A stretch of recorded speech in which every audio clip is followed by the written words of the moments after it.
پھر دھیرے دھیرے کر کے بھی گزرے تو 10 ماہ گزر ہی گئے، اور اس دوران ایک سیمسٹر دینے کے ساتھ ہی ابھی کے بار بار سوال کرنے پر اس نے عزم کے لیے انکار کر ڈالا، جس پر وہ ایک لمحے کے لیے چپ سے رہ گئے تھے۔ اسے اندازہ تھا، اسی لیے ڈھکے چھپے انداز میں عزم اور شازمین کے مابین موجود نازک رشتے کا ذکر کر دیا، گو کہ وہ ایسا کرنا چاہتی تھی، مگر یہ ضروری بھی تھا۔ بات ایسی تھی کہ ابھی قائل ہو گئے۔ اکلوتی بیٹی کو خوش دیکھنا چاہتے تھے، یوں بھی انہیں علم تھا کہ وہ دوسروں سے چھیننے کی عادی نہیں، زبردستی نہ اسے پسند ہے نہ اس کی سرشت۔ یہ معاملہ نپٹا تو جیسے اس نے سکون کا سانس لیا۔ جانے کیوں چند دنوں سے یہ بات اسے پریشان کرنے لگی تھی۔ وہ نہیں چاہتی تھی کہ ابھی یا سلمان انکل وغیرہ میں سے کسی کو دکھ ہو، تاہم اس بات کا اسے قطعاً گمان نہ تھا کہ ابھی یہ بات بلا کام و کاست انکل کو بھی بتا ڈالیں گے۔ سو چند دن بعد ہی انکل کے کمرے میں اعظم کی پیشی ہو گئی تھی۔ بلال سے اسے صرف اتنا پتہ چل سکا کہ ارحم کی برین واشنگ اور سمجھانے کے نتیجے میں اس نے شازمین سے متعلق اپنی خواہش کا اظہار کر دیا تھا۔ یہ خبر اتنی خوش کن تھی کہ اس کا چہرہ چمک اٹھا۔ کیا واقعی یہ تم نے زبردست نیوز سنائی ہے؟ وہ کہہ اٹھی تھی۔ بلال نے اسے بغور دیکھا۔ وہ تو خیر ٹھیک ہے، مگر آپ اس قدر ایکسائٹڈ کیوں ہو رہی ہیں؟ پاپا نے ابھی ہاں ہی تو نہیں کی؟ کھوجتی ٹٹولتی نظروں سے اسے مشکوک انداز میں بلال نے دیکھا تو وہ ہنس پڑی۔ تو کیا ہوا، انکل منع تھوڑی ہی کریں گے؟ یوں بھی شیزی ان کی یتیم بھتیجی ہے، اور سب سے بڑھ کر اس میں وہ تمام خوبیاں ہیں جو ایک اچھی لڑکی میں ہونی چاہئیں۔ اس نے صاف گوئی اور امید سے کہا۔ میرا خیال ہے انکل کو ایسی بہو شاید ہی ملے، بہت کم ہوتی ہیں ایسی اچھی لڑکیاں۔ یہ تو ہے، ویسے بری تو آپ بھی نہیں تھی، مگر خیر قسمت۔ بلال نے سرد آہ بھری۔ پھر وہی بات، اس نے تادیبی نظروں سے گھورا۔ تمہیں تو خوش ہونا چاہیے، تمہارے بھائی کو ان کے دل کی خوشی مل رہی ہے، ان کی من پسند شریک حیات۔ تو کیا آپ نے اس لیے امیدواروں میں سے اپنا نام نکال لیا تھا؟ اینی وے اگر ایسا تھا تو بھی یہ سن لیں میڈم انزا کہ میرے بھائی کی خوشی آپ بھی ہیں۔ وہ سنجیدگی سے کہتا اٹھ کھڑا ہوا تو وہ چکرا گئی۔ کیا مطلب ہے تمہارا؟ عزم تو شیزی سے، اس گھر میں اعظم بھائی کے علاوہ اور بھی لوگ بستے ہیں میڈم، انہیں بھی قابل غور سمجھے تو شاید بات سمجھ میں آ جائے آپ کے۔ وہ اسے ٹوک کر گمبھیر لہجے میں کہتا اپنی جگہ ساکت چھوڑ گیا تو کتنی ہی دیر وہ اس کے جملے پر غور کرتی رہی، اور جب سمجھ میں آیا تو بے اختیار دھڑکن میں کئی سروں کا اضافہ محسوس ہوا تھا۔ اسے اندازہ نہیں تھا کہ آنٹی کی بظاہر نرم و نازک پرسنالٹی اندر سے اس قدر سخت حاکمانہ اور متکبر ہے۔ شازمین والے ایشو کا اٹھنا تھا، انہوں نے اعظم اور انکل کو بے نقط سنا ڈالی۔ انزا کے لیے ان کا یہ روپ کافی دہشت ناک تھا، سو اپنے کمرے میں بیٹھی حیران ہوتی رہی، جبکہ باہر گونجتی ہوئی ان کی بلند آواز 7 دروازے پار کرنے کی طاقت رکھتی تھی، سو اسے نہ چاہتے ہوئے بھی سب سنائی دے رہا تھا۔ میں اس لڑکی کو بہو بنا لوں جس کے پاس تن کے 2 جوڑے کے علاوہ کچھ نہیں، آخر کو سوسائٹی میں میرا کوئی مقام ہے؟ تمہارے لیے تو نہیں سوچ رکھا تھا میں نے، آخر کیا سمجھ کر تم نے یہ فیصلہ کیا؟ ان کے جلالی لہجے کا خطاب عزم سے تھا، جو اس وقت بہت سنجیدہ اور متاسف نظر آ رہا تھا۔ سمیہ، یہ تم کیا کہہ رہی ہو؟ کیا غربت انسان کا کوئی عیب ہے؟ شیزی میری بھتیجی ہے، انکل کی مدھم اور سلجھی ہوئی آواز اسے سنائی دے رہی تھی۔ یقیناً آنٹی غصے سے تلملا گئی تھی۔ مجھے تمہارے لیکچر سے کوئی انٹرسٹ نہیں ہے سلمان، یہ لفاظی تمہارے اسکول میں چلتی ہوگی، جبکہ میں یہاں ایک پریکٹیکل ایشو پر بات کر رہی ہوں۔ انہوں نے انہیں یوں جھڑک دیا جیسے کوئی معمولی آدمی سامنے موجود ہو۔ توہین کے احساس نے یکدم سلمان انکل کو غصے سے سرخ کر دیا تھا۔ عزم کی بھی کم و بیش یہی کیفیت تھی۔ عزم کے لیے میں نے انکم ٹیکس کمشنر کی بیٹی رباب پسند کی ہے یا پھر انزا، ان دونوں میں سے کسی ایک کو چننا ہوگا، دیٹس آل، وہ تحکم اور رعونت سے کہہ رہی تھی۔ پھر کتنی ہی دیر باہر بحث و مباحثہ چلتا رہا۔ عزم اور انکل کی آوازیں ویسی ہی مدھم تھیں، تاہم ارحم کے سمجھانے پر آنٹی کو اس کی موجودگی کا خیال آ گیا تھا، جبکہ اس دوران وہ سر منہ لپیٹ کر سو گئی تھی۔ دوسری صبح بلال کے ذریعے سے پتہ چلا کہ انکل نے سمیہ آنٹی کو راضی کر لیا ہے تو وہ حیران ہی رہ گئی۔ کل کے ہنگامے کے بعد تو اسے یقین ہو گیا تھا کہ یہ بیل منڈے نہیں چڑھے گی۔ اب وہ متعجب تھی، لیکن یہ کیسے ہو گیا؟ آنٹی تو شازمین کے فائنینشل اسٹیٹس کی وجہ سے انکاری ہیں۔ مگر جب پاپا نے انہیں بتایا کہ ہمارے تایا جان نے اپنی بیٹی کے لیے کیا کچھ چھوڑا ہے تو وہ کیا ہم سب حیران رہ گئے۔ کیا واقعی؟ اسے حیرت ہوئی۔ کیا کوئی خزانہ چھوڑا ہے انہوں نے؟ نہیں، بس 1-2 ملیں اور فیکٹریاں۔ انفیکٹ عرصہ دراز پہلے تایا جان نے اپنی مرضی سے شادی کر لی تھی، دادا جان نے انہیں جائیداد سے آگ کر دیا اور پلٹ کر دیکھا نہیں۔ البتہ چند سال پہلے تایا جان آ کر پاپا سے ملے تھے اور انہیں بتایا کہ وہ اتنے عرصے کہاں رہے، کیا کیا کیا، ساتھ ہی اپنی تمام پراپرٹی کے کاغذات پاپا کے حوالے کر دیے۔ اس کے چند دن بعد ان کا انتقال ہو گیا۔ اب وہ تمام پراپرٹی شیزی کی ہے، تاہم اس کے 21 سال ہونے تک پاپا اس کے منتظم ہیں۔ شیزی کی خالہ کو بھی اصل صورتحال کا علم نہیں۔ پاپا جو رقم ہر ماہ انہیں دیتے ہیں وہ سمجھتی ہیں پاپا کی طرف سے ہے، جبکہ وہ تایا کے بزنس کا پروفٹ ہوتا ہے۔ اوہ کمال ہے، وہ سن کر خاصی متاثر ہوئی۔ ویسے کیا شیزی جانتی ہے یہ سب؟ پاپا نے اسے بتا دیا تھا، مگر وہ ان چیزوں میں کوئی خاص دلچسپی نہیں لیتی۔ یہ بات پاپا نے اس لیے سب سے چھپائی تھی کہ کہیں کوئی اس لالچ میں اسے اپنانے کی کوشش نہ کرے، اور خدا کا شکر اعظم بھائی کی محبت رنگ لے آئی، واقعی انہوں نے اسے بنا کسی غرض کے چاہا ہے اور یہ بات وہ اچھی طرح جانتی ہے۔ بلال عقیدت سے کہہ رہا تھا۔ وہ تائید میں سر ہلا کر شازمین کو فون کرنے اٹھ گئی۔ اسے مبارکباد دینا بھی تو ضروری تھا نا۔ سمیہ آنٹی کے رویے پر اسے بہت افسوس ہوا تھا، البتہ اعظم کو خوش دیکھ کر ساری کدورت مٹ گئی تھی۔ کچھ بھی تھا، بہرحال اس خوشی میں آنٹی بہت بدل گئی تھی۔ اسے حیرت ہوتی کیسی تھی وہ انکل اور اعظم کبھی کبھی انہیں طنز اور تعصب سے دیکھتے۔ بلال بھی شرارت اور شوخی میں کوئی نہ کوئی جملہ ان کی عمارت پرست طبیعت پر کس جاتا، مگر انہیں پرواہ نہیں ہوتی تھی۔ باقاعدہ کاغذات منگوا کر چیک کرنے اور اطمینان ہو جانے کے بعد وہ شازمین کا روایتی طریقے سے رشتہ لے کر گئیں، جس کے طے ہوتے ہی منگنی کا غلغلہ اٹھ کھڑا ہوا۔ مگر چونکہ انزا کے ایگزام تھے، لہٰذا بات رمضانوں کے بعد عید پر جا ٹھہری۔ اس نے منع بھی کیا کہ اس کے لیے اعظم کا پروگرام خراب نہ کرے، مگر وہ رسان سے بول اٹھا، اٹس آل رائٹ انزا، میں چاہتا ہوں کہ میری خوشی میں میرے سارے دوست شامل ہوں، بالخصوص آپ جن کی صاف گوئی کی وجہ سے میں پاپا سے بات کرنے کی ہمت کر سکا۔ اس نے نظر اٹھا کر قدرے حیرت سے پہلے اعظم کو دیکھا اور جب صاف گوئی کا مطلب سمجھ میں آیا تو بے اختیار شوقی نگاہیں ارحم پر جا ٹھہری تھی، جس کی گہری زیر لب مسکراہٹ اس قدر معنی خیزی تھی کہ وہ سٹ پٹا گئی۔ اعظم نے نوٹ کر لیا تھا، پلیز آپ ارحم سے خفا نہ ہوں، اگر اس نے آپ کے الفاظ مجھ تک نہ پہنچائے ہوتے تو شاید میں کبھی اپنی بے ہمتی کو سمجھ ہی نہ پاتا اور اسے اپنی قسمت سمجھ کر قبول کر لیتا یا کرنے کی کوشش ضرور کرتا، مگر اس نے مجھے صاف صاف بتا دیا کہ آپ نے اس سے کیا کہا ہے، اینڈ بلیو می، مجھے اپنی انسلٹ بالکل نہیں لگی تھی، اس میں آپ کا فیصلہ درست تھا۔ سو میں نے سوچا جب آپ ایک لڑکی ہو کر اپنے حق کا استعمال کر سکتی ہیں تو میں کیوں جھجکوں، صرف اس لیے کہ ممی کو اپنے حکم منوانے کی عادت ہے۔ میں شازمین کو چھوڑ نہیں سکتا تھا کیونکہ میں بددیانت نہیں ہوں۔ وہ تفصیلی وضاحت سمیت بولا تو وہ جھیم کر نادم سے انداز میں ہنس پڑی۔ چلیے شکر، کسی طرح بھی آپ نے اپنے حق کے لیے آواز تو اٹھائی۔ شازمین پر کل تک مجھے افسوس ہوتا تھا، آج رشک کرتی ہوں، وہ عزلی اعتماد بحال کرتے ہوئے کہہ رہی تھی۔ بالکل، میرے بھائی کا ساتھ ہے ہی ایسا، جیسے مل جائے لوگ اس پر رشک کرتے ہیں، چاہے تو آزما کر دیکھ لیں، ابھی ایک چانس ہے آپ کے پاس۔ بلال حسب عادت بیچ میں ٹپکا تھا۔ آخری فقرہ آہستگی سے اس کے کان کے پاس سرگوشیانہ انداز میں بولا تو وہ سرخ ہوتے ہوئے چہرے سمیت وہاں سے فرار ہو گئی۔ اعظم نے سوالیہ نظروں سے اسے دیکھا۔ انہیں کیا ہو گیا، تم نے کچھ کہہ دیا تھا کیا؟ اس کا جانا کھٹک گیا تھا اعظم کو۔ نہیں، بس حقیقت حال سے واقف کرنے کی کوشش کی تھی، انہیں لگتا ہے بات سمجھ میں آ گئی ہے۔ ہنستے ہوئے دونوں ہاتھوں کا تکیہ بنا کر کارپیٹ پر لیٹتے ہوئے اس نے اطمینان سے کہتے ہوئے ارحم کو معنی خیز نظروں سے دیکھا اور پھر دوبارہ ہنس پڑا تھا۔ اس دن کے بعد سے بلال کے معنی خیز گفتگو عروج پر پہنچ گئی تھی۔ دوسری طرف ارحم کی گہری نظریں اسے پزل کرتی رہتیں، وہ کچھ نہیں کہتا مگر اس کی آنکھیں بولتی تھیں، وہ اپنے اندر جھانکتی تو اور پریشان ہو اٹھتی، بند آنکھوں کے پردوں پر وہی ایک شبیہ لہراتی رہتی تھی۔ تاہم سمیہ آنٹی کے روپ اور نیچر نے اسے کافی ہرٹ کیا تھا۔ اعظم کا رشتہ طے کرتے ہوئے انہوں نے مروتاً بھی اس سے کسی قسم کی کوئی معذرت نہیں کی تھی، جبکہ انکل نے ابھی سے بات کرنے کے باوجود ایک بار اس سے پوچھا ضرور تھا۔ رمضانوں کی ابتدا کے ساتھ ہی وہ اپنے امتحانوں سے فارغ ہو چکی تھی، دوسرا سیمسٹر بھی کافی اچھا ہو گیا تھا، امید تو اچھے رزلٹ کی ہی تھی، ابھی نے عید پر پاکستان آنے کی خوشخبری سنائی تو وہ نہال ہی ہو گئی، لہٰذا آج کل دعاؤں میں اچھے رزلٹ کے ساتھ ساتھ ابھی کے آنے کی خبر پر تشکر بھی تھا۔ سمیہ آنٹی کے علاوہ گھر میں سب کا روزہ ہوتا تھا، اسے گو کہ روزے رکھنے کی عادت نہیں تھی، مگر یہاں کا ماحول اور سب کو دیکھ کر وہ بھی عبادت میں دل لگانے لگی تھی۔ شازمین کا ادھر آنا بالکل موقوف ہو چکا تھا، لہٰذا وہ اعظم کے ساتھ بطور خاص اس سے مل کر آتی۔ خوشی اور مسرت نے اسے اور بھی حسین بنا دیا تھا۔ اسی دوران منگنی کی تیاری بھی زوروں پر تھی۔ سمیہ آنٹی کا بس نہیں چلتا تھا کہ کیا کچھ خرید لاتی، اسے بھی کھینچتی تو وہ انکار نہ کر پاتی۔ اس شام وہ افطار کے بعد تھکن اتارنے کی غرض سے اپنے کمرے کی طرف جانے لگی تھی کہ سامنے سے آتے ارحم نے اسے روک لیا۔ انزا پلیز ذرا میرے ساتھ چلیں، کچھ شاپنگ کرنی ہے۔ شاپنگ؟ اوہ نو، اس وقت تو میں سخت تھکی ہوئی ہوں، آپ شازمین کو لے جائیں پلیز۔ تھکن سے اس کی بری حالت تھی، سمجھ میں نہیں آیا کیا کہہ گئی تھی۔ مگر مجھے تو آپ کے ساتھ جانا ہے، جواباً وہ گمبھیر لہجے میں بولا تو وہ چونکی۔ لیکن میں تو فی الحال اپنی ساری تیاری مکمل کر چکی ہوں، مجھے کچھ نہیں خریدنا۔ ممکن ہے لیکن میرا خیال ہے کہ منگنی کی انگوٹھی ابھی باقی ہے۔ اس کی بات پر لاپرواہی سے سر ہلا کر وہ بھاری آواز میں کچھ اس انداز سے بولا کہ اس کی نیند سے بند ہوتی آنکھیں پوری کی پوری کھل گئیں۔ جی جی، کیا آپ کو کوئی اعتراض ہے؟ سینے پر بازو لپیٹتے ہوئے وہ دیوار سے لگ کر کھڑا ہو گیا تھا۔ انداز اور سوال ایسا تھا کہ وہ سٹ پٹا کر رہ گئی۔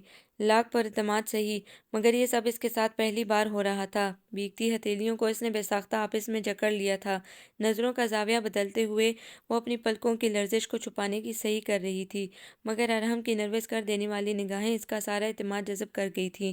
کہیے انزا، کیا آپ کو اعتراض ہے؟ اگر واقعی میرے فیصلے سے آپ کو رنج پہنچا ہے تو مجھے ضرور بتائیے۔ آپ کی پراعتماد شخصیت نے بہت متاثر کیا ہے مجھے۔ میں یہ نہیں کہوں گا کہ آپ میری زندگی میں آنے والی پہلی لڑکی ہیں، تاہم یہ ضرور ہے کہ جیسا میں نے آپ کے لیے محسوس کیا، ایسا کبھی کسی کے لیے نہیں کیا۔ جذبوں پر انسان کا اختیار نہیں ہوتا، سو میں بھی آپ کو سوچنے لگا ہوں۔ البتہ آپ میرے متعلق کیا سوچتی ہیں، اس سے میں انجان ہوں۔ اس کے خاموش رہنے پر وہ قدرے رک کر کہنے لگا تھا، اور یہ عرصہ اس کے لیے خود پر قابو پانے میں معاون رہا۔ اور پاپا سے بات کرنے سے پہلے آپ سے پوچھنا چاہتا تھا، سو اب آپ جواب دیں۔ ارحم تو گویا ہتھیلی پر سرسوں جمانے کے در پہ تھا۔ وہ قدرے نروس ہو گئی تھی، مگر دھیرے دھیرے خود پر قابو پایا اور کہنے لگی، مجھے خوشی ہے ارحم کہ آپ نے ایسا سوچا۔ بہت کم لوگوں کو آپ جیسے اچھے لوگ ملتے ہیں، مگر میں نے آپ سے کہا تھا نا کہ میں مما کی زندگی کے المیہ سے خوفزدہ ہوں۔ اس لیے اب بھی آپ سے ایک بات کہنا چاہتی ہوں کہ اگر آپ یہ سب اس لیے کر رہے ہیں کہ آپ تئیں مجھے اعظم کی طرف سے ریجیکٹ کیے جانے کا افسوس بھلا سکیں، تو یہ آپ کی غلط فہمی ہے، ایسا کچھ نہیں ہے۔ گو کہ وہ جانتی تھی کہ ایسا نہیں ہے، مگر دل میں آئے خدشے کے پیش نظر کہہ گئی تھی، جس کے رد عمل کے طور پر ارحم یکدم سنجیدہ ہو گیا تھا۔ کمال ہے انزا، اعظم اور شازمین کی آنکھوں سے جو جذبے آپ نے بنا کہے پڑھ ڈالے تھے، میرے کہنے اور نظروں سے سمجھانے کے باوجود اس سے منکر ہو گئی ہیں آپ۔ اس کے لہجے میں شکایت اور تعصب تھا۔ انزا کے لبوں پر مسکراہٹ پھسل پڑی۔ ارحم نے پہلے تو اسے متعجب نظروں سے دیکھا، اور جب اس کے سرخ چہرے پر پھیلتی تحریر پڑی تو سب کچھ روز روشن کی طرح عیاں ہو گیا۔ Thanks God! ایک طویل اور پرسکون سانس لیتے ہوئے وہ اس کے پاس چلا آیا تھا، ہاتھ بڑھا کر اس کا ہاتھ تھام لیا تو وہ چھڑانے کی صحیح کرنے لگی، مگر ناکام رہی۔ چلیں، جھک کر پوچھا، پلیز پہلے میرا ہاتھ چھوڑیں۔ زندگی میں پہلی بار وہ نروس ہو رہی تھی۔ ارحم نے اسے گہری نظروں سے دیکھا، یہ روپ بھی کتنا خوبصورت تھا اس کا۔ ہنس کر بولا، ایک شرط پر۔ کیسی شرط؟ اس نے حیران ہو کر نظر اٹھائی۔ وعدہ کریں کہ اپنے دل سے اپنی مما کی زندگی کا خوف ہمیشہ کے لیے بھلا دیں گی۔ میں دعویٰ تو نہیں کرتا، مگر اتنا یقین ضرور ہے کہ ایسی رفاقتیں اور ابدی محبت جو آپ کا خواب ہیں، انہیں پورا کرنے کی ہر ممکن کوشش کروں گا۔ اس کا ہاتھ دونوں ہاتھوں میں تھامتے ہوئے وہ خلوص اور متانت سے کہہ رہا تھا۔ انزا کی نظریں جو اس کے پراعتماد چہرے پر جمی ہوئی تھیں، بے اختیار جھک گئیں۔ خوشی نمی کی شکل میں پلکوں پر آ ٹکی تھی، جنہیں سمیٹتے ہوئے ارحم کو اپنے سوال کا جواب مل گیا۔ نئے سال کا طلوع ہوتا سورج آنے والی عید کی خوشیوں کا گواہ تھا۔ بلال نے اس روز اعظم، شازمین اور ارحم انزا کو بطور کپل دعوت دی تھی۔ واپسی پر ابھی نے اس سے ارحم کے سلمان انکل کے سوال کا جواب مانگا تھا۔ اس کی شرمیلی ہنسی اس کا واضح جواب تھی۔ سو عید کے دوسرے دن اعظم اور شازمین کے ساتھ ساتھ اس کی اور ارحم کی منگنی بھی طے کر دی گئی تھی۔ آپ کو یہ ناول کیسا لگا؟ کمنٹس میں اپنی رائے ضرور دیں۔ ہمارے چینل کو لائک کریں، سبسکرائب کریں، شیئر کریں۔